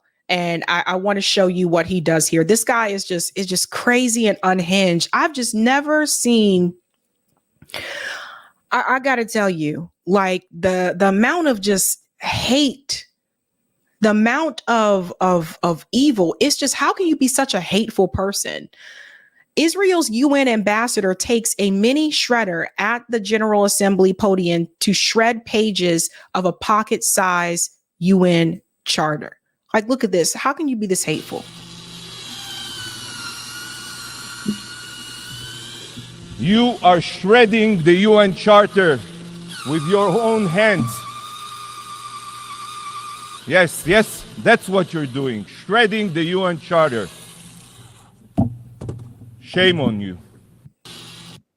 The only one shredding that charter at that point in time was him, apparently. It just, and also the theatrics. Like, why do you have to be so dramatic, bruh? Why do you have to be so dramatic? I'm going to show you why. The UN General Assembly backs Palestinian bid for membership. This is another good sign here. Another good sign. I saw this earlier today and I said, oh, hells yeah. The United Nations General Assembly on Friday overwhelmingly backed a Palestinian bid to become a full UN member by recognizing it as qualified to join and recommending the UN Security Council reconsider the matter favorably. Now it says overwhelmingly was backed, right? Obviously, still has to pass in the UN Security Council, but I still think this is a good sign. The vote by the 193-member General Assembly was a global survey of support for the Palestinian bid to become a full UN member, a move that would effectively recognize a Palestinian state after the United States vetoed it in the UN Security Council last month. So this is coming up again. Now, you guys know, I don't believe a two-state solution is the best way to go. I think there should be one state and everybody should be, equal. There should be equality across the board. And I think that one state should be a secular state. I don't think it should be a Jewish state. I don't think it should be a Palestinian state. I think it should be a secular state where everybody is treated equally under the law. That's my goal. But the fact that they have pretty much dismissed any type of any type of transition toward a Palestinian state, and now you see the UN Assembly overwhelmingly support it. This is really interesting. Things are starting to take a turn. The Assembly adopted a resolution with 143 votes in favor of 9 against, including the United States and Israel, while 25 countries abstained. It does not give Palestinians full UN membership, but simply recognizes them as qualified to join. The resolution determines that the Palestinian state should therefore be admitted to membership, and it recommends that the Security Council reconsider the matter favorably. The Palestinian push for full UN membership, this comes 7 months into the war between Israel and Palestinian militants Hamas in the Gaza Strip, and as Israel is expanding settlements in the occupied West Bank, which the UN considers to be illegal. So this is another reason why I feel that Israel doesn't want actually Netanyahu's administration does not want a two-state solution, is because they don't want to give up those territories, those occupations that they have in the West Bank. They would have to make changes there. We want peace. We want freedom. Palestinian UN Ambassador Riyad Mansour told the Assembly before the vote. A yes vote is a vote for Palestinian existence. It is not against any state. It is an investment in peace. Voting yes is the right thing to do. So this is a sign that things are starting to change. Again, I don't think you get any of this without the massive protests that we've had across the world. People, continue to tell me that direct action doesn't work. I disagree with that. I think direct action can work, especially when you have specific demands. And when that action is a massive movement, it actually can work.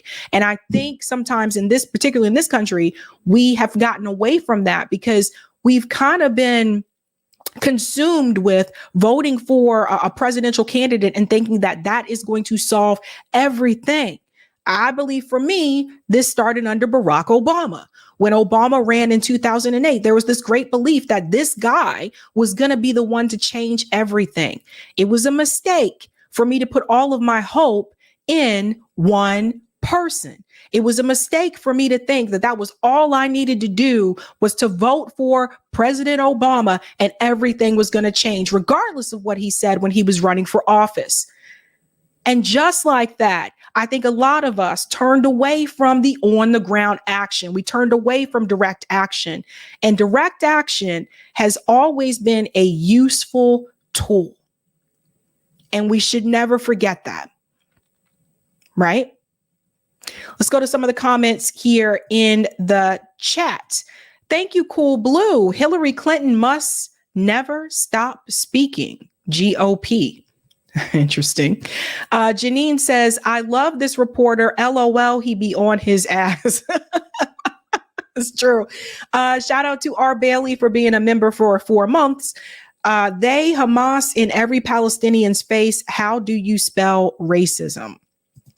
Thank you, ARJ. State spokesman Miller said there were far too many civilians killed, meaning that they will allow an acceptable level of civilian deaths in Gaza. That is another good way of looking at that as well.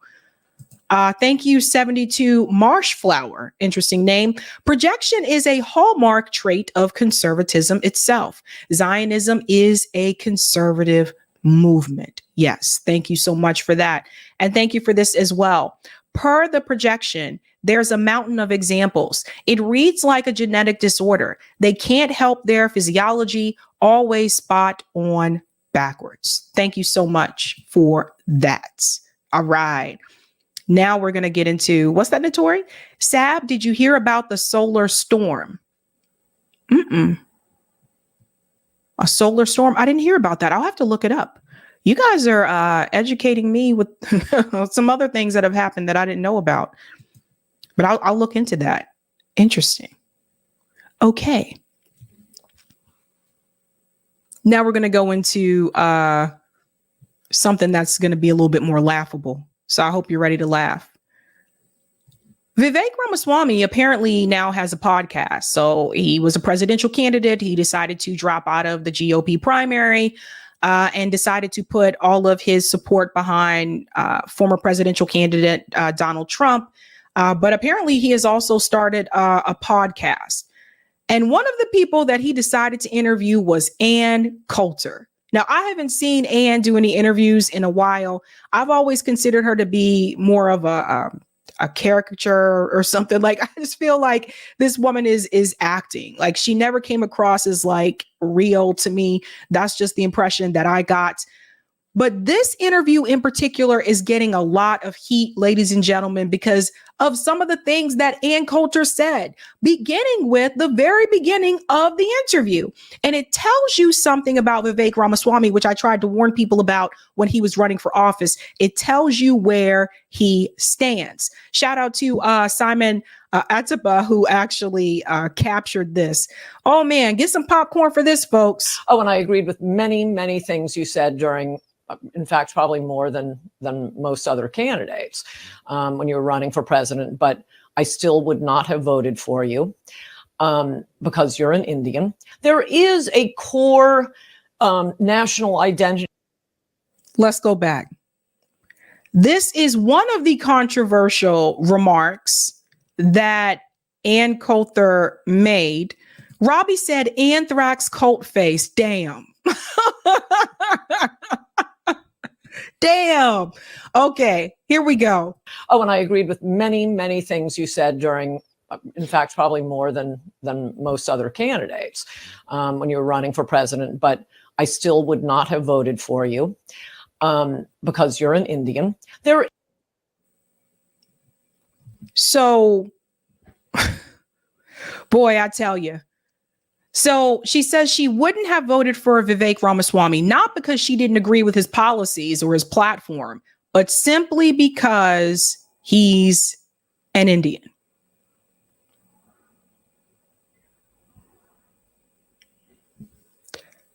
Where do you go from there, folks? Her sole reason for not supporting him, simply because he's an Indian. That's it. And for Vivek Ramaswamy to sit there and continue to entertain this conversation in such a way as if she didn't just smack him in his face.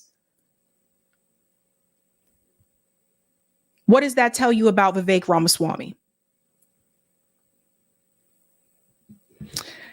It gets crazier. Is a core national identity that is the identity of the WASP. And that doesn't mean we can't take anyone else in, a Sri Lankan or a Japanese or an Indian. But the core around which the nation's values are formed is the WASP. We've never had a president who didn't have at least partial English ancestry. Never. Mm-hmm. No, I think that that's an interesting tour through that historical lane, but I want to pick on one point you said, which is citizenship, right? Let's talk about what does it mean to be a citizen of a nation? So Vivek thinks that's an interesting point, what she made. Like, you know, and I want people to know, like, people like Ann Coulter, they make these types of comments, these controversial comments, so that they can get attention. She's been able to make a lot of money off of making controversial comments. That's kind of what she's known for. But for him to just sit there kind of like, that's interesting. It's just, really? Vivek Ramaswamy, are you that desperate to fit in with that type of group, the Ann Coulter type of group? Are you that desperate to fit in with that type of group that you are just going to overlook what she just said about you to your face, that she simply would not vote for you, not because of your policies, but because you are an Indian? Are you willing to do that? Couldn't have been me. And it's interesting, if a lot of people trip up on this, they'll say, well, it means what you get, right? Do I get to vote or do I get some other claim? And that doesn't really work. Actually, if you look through most of American history, for example, women were citizens long before women could vote, right? Mm-hmm. And so it's not about what you get. In my book, and I think that this is true with the American conception of citizenship, I think it's true of the Roman conception of citizenship, is it's about your loyalty, actually. Yes. To whom do you actually pledge loyalty? And so I think you and I share that in common, actually. I don't know, I've never asked you this, Ann, but I assume from seeing the things you said, tell me if I'm right about this, you're probably against the existence of dual citizenship as a concept. Is that fair to say? Yes. Yes. You and I share that in common. Outrageous. It's incoherent. It's not just outrageous. It's incoherent. It's oxymoronic. How could you possibly have a loyalty to two different nations where the essence of citizenship is which nation to whom you had your undivided loyalty? That's what the essence of citizenship is all about. So you and I agree on so much there. But where I wouldn't say lose you, but I may fail to fully understand you, is on that axis of citizenship, what does ethnicity have to do with the matter? And I think you would be well served, and maybe this could be a great platform for you to do it, to make the case for why that, what you put at WASP basis for the American identity, how is that relevant against a backdrop of which you got the WASP seventh generation descendant of some rich guy on the Upper East Side in Brooklyn that pretends to hate this country because it's the cool thing to do, versus somebody who came here as the kid of immigrants, but pledges loyalty to this country? If loyalty was the axis for citizenship, aren't you actually committing a bit of a sin, reverting back to a conception of citizenship that has nothing to do with loyalty in the first place? Thank you, Notori. Notori said, bitch, you're not white. That's what she's saying. Exactly. To your face. I can't even say she said it behind his back. She said it to his face. She let you know just how little she thinks of you to your face. Now, in reference to the dual citizenship, what's interesting about that is that she seems to have no problem supporting politicians that have dual citizenship to Israel. And there are many politicians in Congress that have dual citizenship to Israel. Thank you, JB. Yes, for those who are not aware, WASP means White Anglo-Saxon Protestant, which doesn't include Catholics, by the way, for those of you that are Catholic. Well, I will say many of those seventh generations WASP I definitely hate. I know we have a lot of really, really bad ones, but like I said, anyone can adopt this. I guess what I just said, if any of your children marry a DAR, I would definitely vote for them for president. It's not so much, it's more, president is different. You have to be natural born, as you know, which, by the way, Ted Cruz is not, basically because of what you were just describing. Where is the loyalty? So ambassadors' children born actually in the United States are not natural born, but that's a total sidebar. I've gotten. It's actually not a sidebar at all. I mean, the fact that ambassadors' kids born in the United States are not citizens is actually an overlooked fact. If the kid of an ambassador from Mexico does not enjoy birthright citizenship, neither does somebody who's in this country illegally. Yes. Birthright citizenship either, right? So that's actually a quite important logical chain.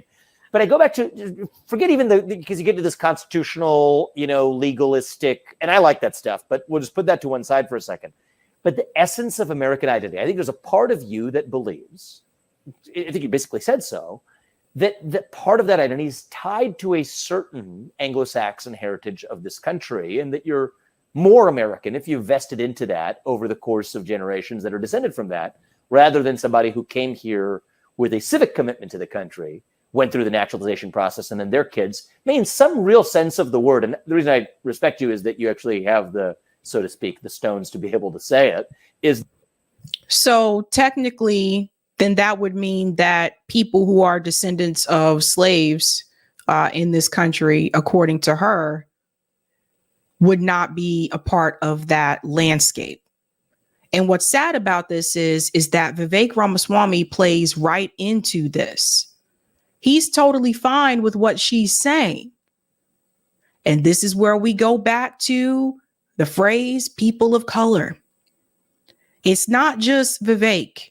We've seen it with Sagar and Jetty. We talked about this earlier this week, where it seems like for Vivek, it is more important to him to have the acceptance of people like Ann Coulter, who will say these racist rhetoric right to his face. It's more important for him to have the acceptance of people like Ann than to have the acceptance of other people of color in this country, like descendants of slave who built this country. That's what it seems like.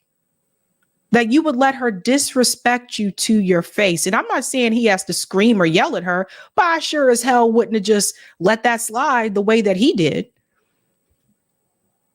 But that's why she's on the show. That you think that there's a difference in the status of the Americanness of that person. And that's where I think I disagree with you, but I want to give you the opportunity to air the case for that strand of national identity that I think we ought to just smoke out and be able to have a discussion about. Well, the reason I mentioned the natural born citizen is I'm only talking about president of the United States. So obviously the framers thought there was something different about being president, the one man who holds one entire branch of government in his hands. It isn't to say anything about who could be a Supreme Court justice, and they have a little more power than the president, by the way, or secretary of state or governor, or obviously senator or any other position, but president, and I guess by extension, vice president. That is something that the framers did think was so important that you had this deep generation-wide loyalty. And why would they think that? Well, as many said at the time, freedom is a wonderful thing, but it's a very hard thing to learn. And one of the things, and I cite these polls in my book, Adios America, it's striking and depressing that lots of our very best immigrants just do not understand the Second Amendment.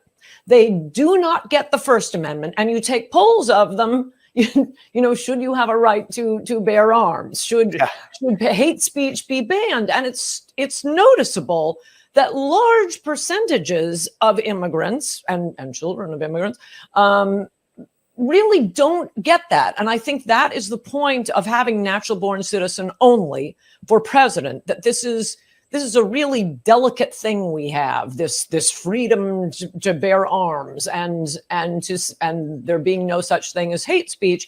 And it's just an additional little safeguard.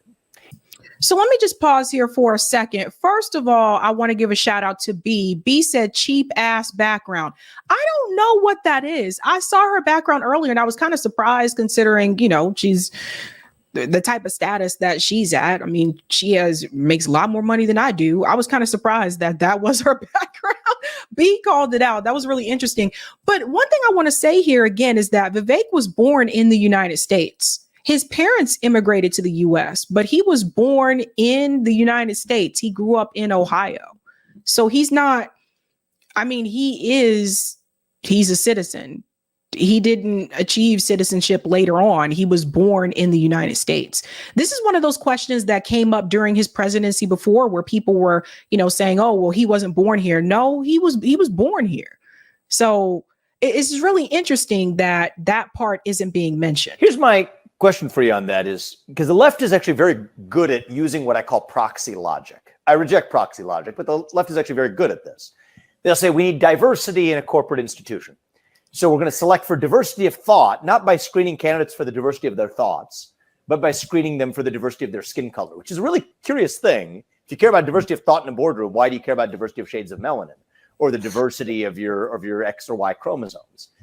You could have a room full of people that look really similar to one another and think very differently, or a room full of people that look really different and think the same, which is much of what you get in corporate America today. So that's what I call reasoning by proxy, where one of the things I've often said to the left is if you want to select for diversity of thought, screen candidates for the diversity of their thoughts. If you want to select for diversity of experience, screen candidates for the diversity of their experiences. That might be a better way of achieving your stated goal than to use the logic of proxy. So again, the Constitution. So one thing I want to add here, which people like people that mention this and they like to leave this out, it's not just about skin color. Like I've worked at certain places like MIT, for example, where it was largely male. It's not so much anymore the way it used to be. But at one point in time, it was like all male, right? So if you go there now, you would not think that. But where women were actually considered, and still are in employment in the United States, women are also a part of affirmative action. And this is why I've explained this before on the show. If you look at when it comes to employment, white women actually benefit from affirmative action the most. That's not my opinion. You look up the numbers, you'll see this for yourself when it comes to employment. So it's not just, oh, well, people are making these decisions based on someone's skin color. It's not just about skin color. It's also about gender. That is another thing. And if you go to some of these institutions, if you go to like MIT, if you go to Caltech, if you go to some of these institutions, the tech industry in general, which for years they have been trying to recruit more women to come to the tech industry. For the most part, it's very much bro, like for real. You go to like some of these tech companies, you walk in, there's like a foosball table, there's a keg in the corner. There's everything that you need there, like to have fun, everything that you need to keep you there working. Think about that. So, but yeah, it is heavily male. So there have been other actions and other efforts to also recruit more women in technology and also in STEM as well. There's been initiatives that have been pushed forward for that. So it's not just about people are just focusing on skin color. And that's something that I feel like people like Vivek and people like Bill Ackman does this as well. They leave that out. Now, Bill Ackman's wife was a professor at MIT. So as much as he pushed back on DEI, his wife could also be considered a DEI hire at MIT because she was a female. Someone let Bill know that. Let's move on. Questions to aside, I think we're talking about a cultural matter relating to national identity.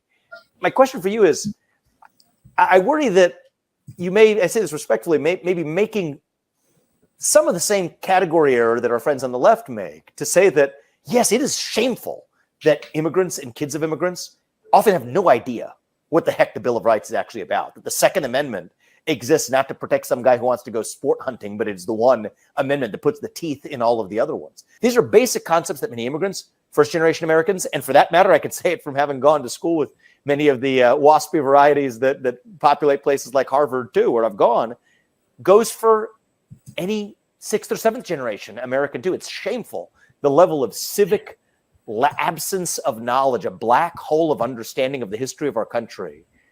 And I guess my question for you is, why solve for that through what I would argue is a pretty poor proxy, whether or not you're talking about a safeguard? If there could be a safeguard to ensure that you have leaders in this country or citizens of this country that have a better understanding of that, I would love that safeguard. I personally believe that every high school senior should have to be able to pass a basic civics test, the one we ask immigrants to pass, before becoming a voting citizen of this country. Before you cast that ballot in a ballot box, you better darn know what branch of government the president leads. And yet, you actually have more people who would fail the test that naturalized citizens are likely to pass who aren't even naturalized citizens. I learned that in school. I noticed this is something he mentioned over and over on the campaign trail, but I learned that in school. When I was in, middle school, high school, we learned about the executive branch, the legislative branch. We learned about judicial, we learned about all 3 branches of government. I'm really confused. So, but you guys will have to tell me, because it has been a long time, but is this no longer a thing? Is this no longer a thing? Are they no longer teaching civics in schools? Because it was required. It was not even a choice, for me, right? So I always find that interesting. Why not solve for the actual target that you and I both care about, which is loyalty and an understanding of what you're actually pledging loyalty to, rather than using what I would argue is a left-like false proxy target that you use to solve for the same thing? It isn't really true that the 7th generation WASPs are voting worse than the immigrants. One of the problems with the immigrants we've been taking in, actually probably any immigrant, but definitely 90% of legal immigrants come from the third world. They're used to authoritarian governments. They block votes. And every 4 years, I have to hear about how, no, I think we're going to take the Hispanic vote this year. I think we're going to get the Asian vote. No, you're not Republicans. Every election is decided by slight movements of the white vote. Now, the fact that the white vote is that close, yeah, okay, I hate 50% of them, but they're the ones who change their mind and look at the different candidates. It's much more easy to boss around people who have come from an authoritarian culture. And yes, take your point that this is, at least for this one position, president, you are looking at something other than just what the person actually believes. But nobody really knows what a person actually believes. So why not have a fail safe? I want to hear you say it. And I'd also be more comfortable if you're third generation and have some English or, British blood in you. Yeah. So it just that happened. And it's like, she'll say stuff like that. And then she'll say things like that. Let me show you something else. This is why I say I feel like she's an act. I feel like Ann Coulter is an actress, right? So let me show you something else that she said. We'll go into that, and then I'll show you how Vivek actually responded to criticism of this interview that he had with her. This conversation here with Ann Coulter, this was uploaded to YouTube 11 years ago when she was on ABC News. You made kind of a provocative comment in your book. Think about what she just said to Vivek and listen to what she said 11 years ago. You made kind of a provocative comment in your new book here, Mugged, and I think it's on page 151. You write that various groups, feminists, gay rights groups, and those who are defending immigrants have commandeered the Black civil rights experience. Yes. What do you mean by that? Yes, I'm glad you asked that, because I think it's one of the most important points of the book. I mean, I think the way liberals have treated Blacks like children, and many of their policies have been harmful to Blacks, at least they got the beneficiary group right. We do have to, we shouldn't there is the legacy of slavery and Jim Crow laws. We don't owe the homeless. We don't owe feminists. We don't owe women who are desirous of having abortions, but that's or gays who want to get married to one another. That's what civil rights has become for much of the left. They dropped the blacks after 5 minutes. Immigrant rights are not civil rights? No, I think civil rights are for blacks. See, this is essentially the problem. And the Republic. So you guys hear this? So this is conversation, and there's Robert Reich. He was on this panel as well. So notice how she was talking about civil rights are for black people. So it's like, sometimes she'll say something that's pretty based. And then sometimes you're like, whoa, like what what are you talking about? Right. And then she'll say something that sounds very racist. So it's just like, it just feels like an act to me. Can I just say, what have we done to the immigrants? We owe black people something. We have a legacy of slavery. Immigrants haven't even been in this country. But you see, most of us are either immigrants or are the descendants of immigrants.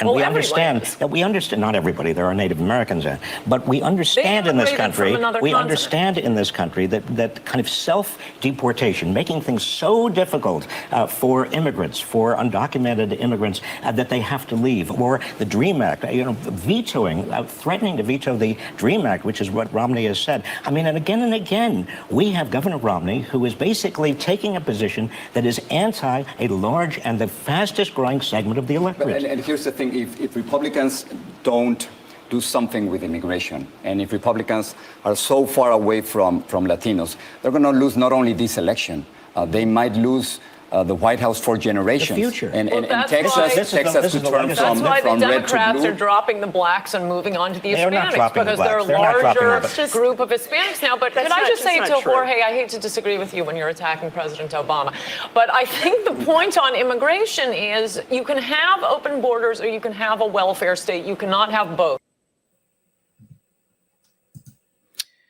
What was interesting about that conversation is that, of course, she was sitting right next to Robert Reich, who is the liberal. And when she brought up the part about, descendants of slave are owed something in this country, notice how Robert Reich didn't say anything about that.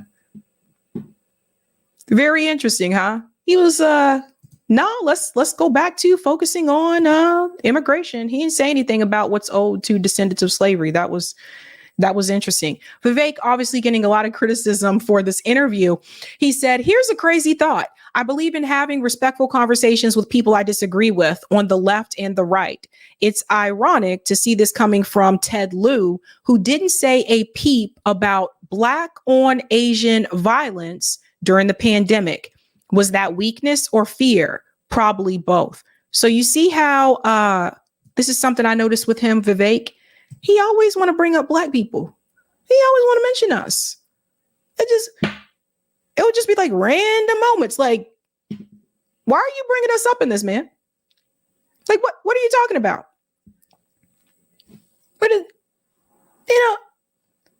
He always finds a reason to mention Black people. Now, Ted Lieu is a clown too. So you know this, right? Ted Lieu, another weak Democrat. I wasn't surprised by Ann Coulter made a racist statement about Vivek. What surprised me is the weakness and lack of self-respect of Vivek Ramaswamy. He's actually promoting this episode and praising the person who spewed raw racism to his face. I feel sorry for Vivek, but don't get it twisted, because Ted Lieu is no hero, champion, and no freedom fighter either. I mean, he's just another establishment Democrat politician. You know, he goes along with the wars as well, too. So it's not like he's no freedom fighter coming forward. And this is what Vivek said here. He said, Ann Coulter told me flat out to my face that she couldn't vote for me because you're an Indian, even though she agreed with me more than most other candidates. I disagree with her, but respect she had the guts to speak her mind. It was a riveting hour. The Truth Podcast is back. So, yeah, what a crazy time we're living in, ladies and gentlemen. Crazy times. I can't even see the comments yet. Audra says, yep, skipped right over it. Yeah, Robert Reich just went right over his head. Right over his head. Let's go to the comments here. Mar Vega says she is so racist. Thank you, M. Smith. It was a wake-up slap. At least she's being honest. Indian people love to pretend they aren't in the brown category, asks Sagar. Interesting. Well, Sagar is just is crazy. Be easy, that dude. Vivek is filthy rich, but he wants to be accepted into whiteness so bad that he allows himself to get spit on for acceptance. That's what it feels like. That's what it feels like. Be easy. I don't know. Italio says Vivek is from a racist ass Veda caste system. He's a slum dog who's bucking for lap dog. What caste system? Maybe one of you will be able to tell me what caste he's a part of. Thank you, Janine. Notori stole my super sticker comment mid-type. Thank you, Young. He needs to leave the GOP. Thank you, Nash. Coulter ripped Vivek's spine out and he said thank you. Yeah, it was like Mortal Kombat, fatality. Margotina. Anne is more of an ally for ADOS than most leftists who want to lump everyone together. Yeah, and we actually just saw that in that clip from 11 years ago. Thank you, none of your business. If you don't vote for me, you ain't black. We still voted. Thank you, Janine. The look on his face while Reject Barbie is talking lets us know just how tight his ass is clenched, pretending to be okay with this.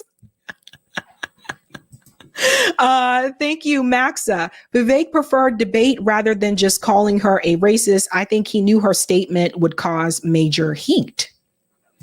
Rose Day says Indian parents allow their kids to marry Europeans, but not black. Interesting. Rose, sounds like you know some things. JT says no civics. Huey says we learn the branches of government in middle school. Yeah, I thought so. Right? Eric Gray says a whitewash version of civics is still being taught in school, Sabby, at least here in Florida. JB, no, Sabs, they still teach civics. A lot of people just forget because they don't pay it much attention after they mark it on a test. Yes, interesting, because when we learned civics, we actually had a mock debate and a mock trial and everything. Starflower says they do teach civics in high school. Thank you, Kenman. I guess Anne wasn't satisfied by Dinesh D'Souza. Did she date him too? Did she date Dinesh? Didn't she date Jimmy Walker? I thought for a while.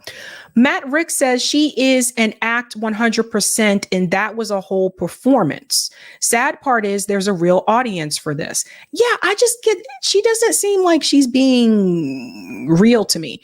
Thank you, Aspen Fallen. Anne is all neck and no praise. Stop. Oh, Aspen Fallen. And thank you, Sparky. But India was the jewel in the crown of the British Empire for many years. So the argument could be made that Vivek passes Ann Coulter's test. Interesting. Well, guys, it is the end of our show. Thank you so much for hanging out with me, guys. I should be back Sunday. Yeah, because this is my Sunday to go live. So I will see you guys then. I'm actually going to meet up with housing activists early in the morning. So I'm looking forward to that. So hopefully I will have a video out soon. I'm going to interview someone that's part of Liberation Center here and a housing coalition that they have going on that's happening in Boston. So I'm looking forward to that.